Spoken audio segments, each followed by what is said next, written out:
Good morning. Hi, welcome to Yellowstone. How you doing? Thanks. I used to guide at Yellowstone Lake as a young guide in the early 90s, and it was always a fun kind of diversion from the rivers because we could go up and just stay kind of local at Bridge Bay or something like that and catch a lot of 15 to 16 inch cutthroats. The lake was very populated with them. It was a fun day. And I think somewhere around 94, the first few lake trout were reported, and that was an ominous sign, and the Park Service knew it. The cutthroats seemed to disappear.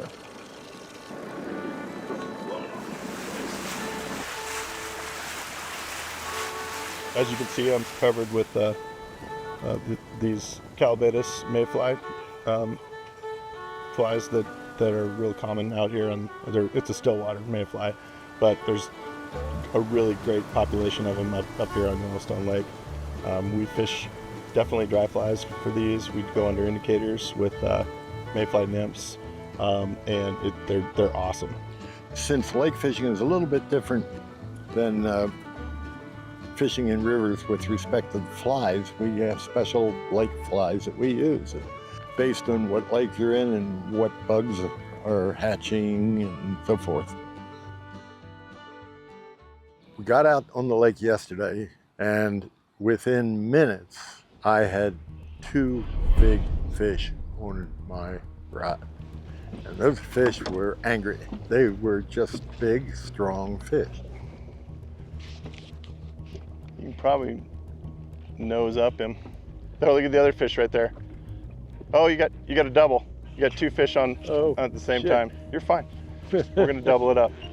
Let me land the first fish together. Oh, he just popped off the bottom fish. Yeah. But he's still there trying to eat the fly. Give us a lift. He did just eat the other fly. He won't let me lift it, Pete. Yep. I'm telling you, he's Well, you got strong. 2 fish on now. They're strong. Yeah. I was gonna say we can get that other one out of there. Here we go. Oh, that's a good cutty. Good job. That other one took your fly. He just wanted it so bad. Yeah. And it's very difficult, if not impossible, in most cases, to land 2 fish cleanly. Well, I did. One fish went one way, one fish went the other way, and the line broke. And he got off. Beautiful, big cutthroat from Yellowstone Lake. Don't know if you recall the first time we came up here and caught some big fish. Let's see. I'm trying to think of the year, but I think I was with a guy on Lewis Lake, and we were not having a good day and looking for browns, and I knew that this place was full of lake trout by then, and I said, hey, have you ever fished Yellowstone Lake? And he goes, no. I go, maybe we can catch some lake trout over there. And I mean, this might have been 2007, 2008 maybe, so a long gap between the time that I fished this, and the first fish we caught was a 24-inch cutthroat, and then the next fish was like a 19-incher, and then a 21-incher. We caught like 10 fish in an hour and a half, and I thought to myself, it's back. Like they're gill netting and what they're doing to control these lake trout, they've done it. And I was all excited, and I kind of wanted to keep it under wraps a little bit because I didn't see a single boat the whole day. And so immediately the next week I called Tom and said, we got to go up there and check this out. And we started having great days on dry flies, indicators, and we kind of did this, with a little bit of a murmur for the next, all the way up till now. And the fishing's been great. It's just been getting better and better. Yeah, and I remember my first fish. I didn't actually get it into the net, but it was as we pulled up after a high-speed run across the lake, and you said you thought the fishing was pretty good here. Before the boat settled down, I made a cast from the back of the boat, but it's one of the biggest trout I have ever seen. Followed my streamer right up to the boat. Oh, and then he looked me right in the eye and turned around. And the fish, what's the biggest fish we've ever gotten out of here in the last 10 years? I believe, honestly, it's about 27? 27 inches. Yeah. I'd say 27, 28 inches is our biggest. Somewhere maybe. in that range. And it was like most of the fish, they were heavy fish, unlike river fish, which are slim and Yeah, big, heavy fish. And that These was are what big, I heavy noticed fish. was yeah. the fact that the fish population was lower with the cutthroats. They were bigger. It was interesting to see that whole cycle of how they're trying to control the lake trout and get rid of them, and then how the cutthroats are just coming back.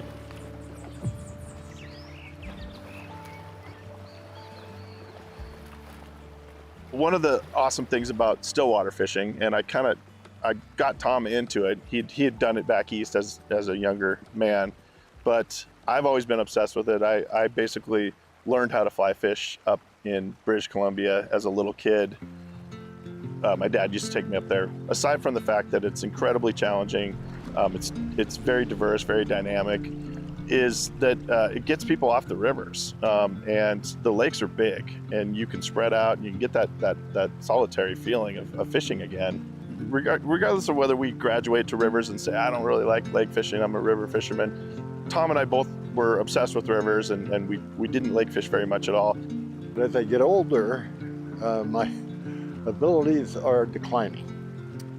And it's much more comfortable for me to fish in a lake. I get just as much enjoyment out of it. Lake fishing it's comfortable.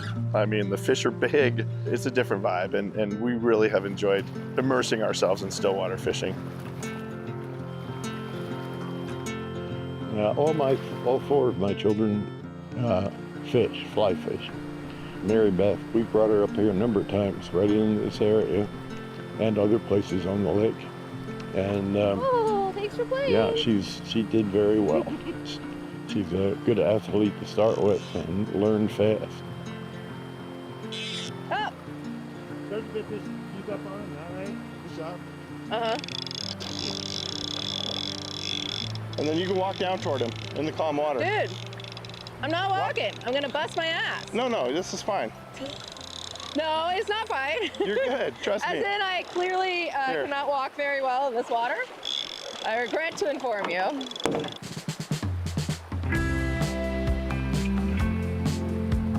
Hi, my name is Mary Beth. I'm Tom's daughter and friend to Pete. And yes, I have the dubious distinction of being the person that introduced them and kicked off this entire 30-year friendship fishing extravaganza. My dad's whole thing is fishing. That's his biggest interest. And if I wanted to have a better relationship with my dad, I should probably pick up fishing so that we could bond and spend time together. So the summer that Pete was looking for a place to stay, I offered him a room in my parents' house. I'm not sure I got permission from them for that, but I was living up here for a few years and living in the house. And I told him he could stay there as long as he taught me how to fly fish. As we got to know each other more, I was like, oh, you need to meet my dad. I'm like, Dad, you need to meet Pete. You guys are gonna love each other. I introduced them, they started talking, and that was it. Rest is history. And that was, I think, 97, somewhere in there. And the first day we went on the South Fork of the Snake and just killed it. It was that was the beginning of it. To my surprise, I will say, when next thing I know, Pete's living with them every summer and spending my inheritance on fly fishing trips. But it's been great. We love having Pete around. You know, I got an extra brother out of the deal. And I'm having flashbacks to fishing when we were kids, some trips with Mom and Dad. We'd see something out there, be like, oh, I think the fish are rising, and we'd have to pull over, and we'd just stand around on the riverbank watching Dad fish. Very exciting times. Just for a few minutes. 2 hours later, we're like, Dad, we're hungry. What really kind of distinguished our relationship as guide-client, which turned into more kind of, father-son type relationship, was his attitude toward, let's explore, let's do stuff. As soon as we, solve a piece of the puzzle, let's move on and look for a new piece of the puzzle. And of course, there are lots of stories. We broke a lot of trailers. The boat shot off the trailer and went down. I had to dive into the river. And it was like, we did a lot of that stuff. There was a time on a river down south of Jackson here where we put in I distinctly remember going under a bridge where there was a guy standing there and the sun was going down. And we said, hey, how far is the blah, blah, blah takeout? And he goes, you're kidding, right? He said, it's like 12 miles. Good luck. Do you guys have a flashlight or anything? Well, that turned into a lighter that Tom was holding in the front of the boat and looking for rocks. In pitch black, and it was pitch black. There were no sights. There were no lights anywhere. And yeah, we survived. You know, any day out with Pete is always going to be fun, regardless of whether you catch anything or not. We really basically wanted to get an up-close look at the Snake River Find Spot, which is one of the most beautiful trout in the world. They're wild native fish here in Jackson Hole, and they're really not found in their native environment anywhere else. They're just, to me, it's one of the coolest fish you can catch in the world.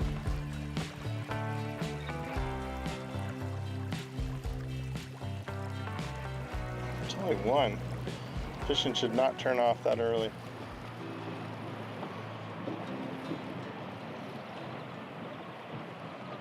You know, like a lake like Yellowstone Lake, aside from the marvel of it and just being up there, regardless of the fishing, I think it's the largest high altitude lake in North America. It's just immense, and there's, you know, mountain ranges all around it. It's beautiful. The beauty, particularly of Yellowstone Lake, but of other mountain lakes out here, it's just astonishing. As far as how we started kind of I'll call it rediscovering Yellowstone Lake, our boat has got, you know, 2 fish finders, and we just searched the whole lake for fish. And we explored the lake from one end to the other, and every bay and little inlet we could try.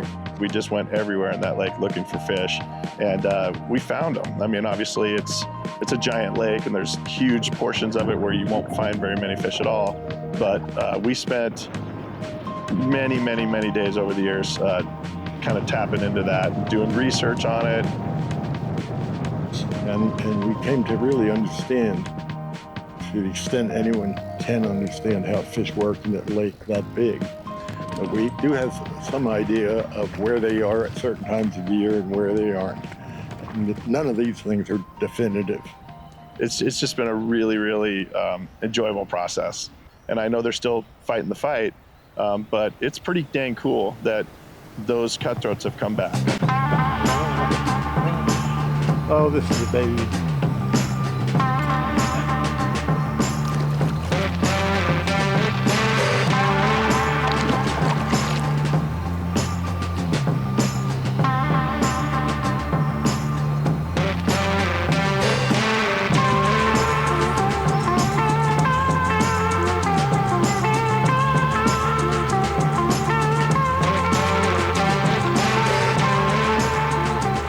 Into really, really big cutthroats. I mean, I think the first cutthroat we caught was 24, 25 inches, and then with many, many more over 20 inches. There he is. That was a good one. Oh yeah, that's a tank. Oh, look at the size of this one. Hand me that net, somebody. You sure? He's ready. That is a big one. Oh, that's a tank. Whoa, that is a tank.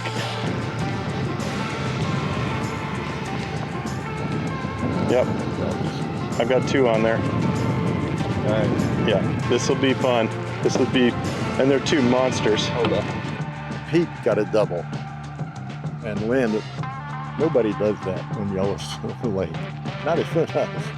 It was amazing. I've never seen anything like it. Yeah, it was the day to remember.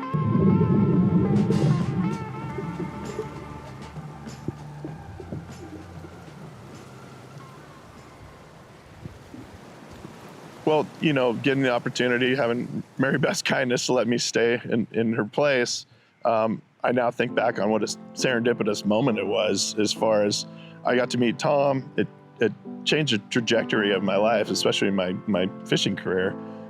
I think it's been almost 30 years now that Tom and I have been, you know, on this adventure. We've been to the Bahamas together, to South America together. Every spring we went up to British Columbia for many years and a lot of places. So it's been a great ride. Pete has been the dearest person. He's like a son to me in that sense. And I think my daughter, Mary Beth, and my other 3 children think he is and treat him just like brother. And that's how our relationship developed, and it's continuing. And one of the other awesome things is Tom's wife, Rosemary, you know, kind of the mom that's basically taking care of me and fed me every morning on my guide trips and had dinner ready for me. This is a true thing. Yeah, and chewed my ear out. Like, you said you were going to be home an hour ago, da-da-da-da-da. You know, okay, I'm sorry. Hey, guys, I got to get home. And she was a big fish predator. She always seemed to get the big fish. It's been, I think, really a wonderful experience for all of us kids and our family together, that we have been all able to be closer to our dad. That's more important than the fish? Actually,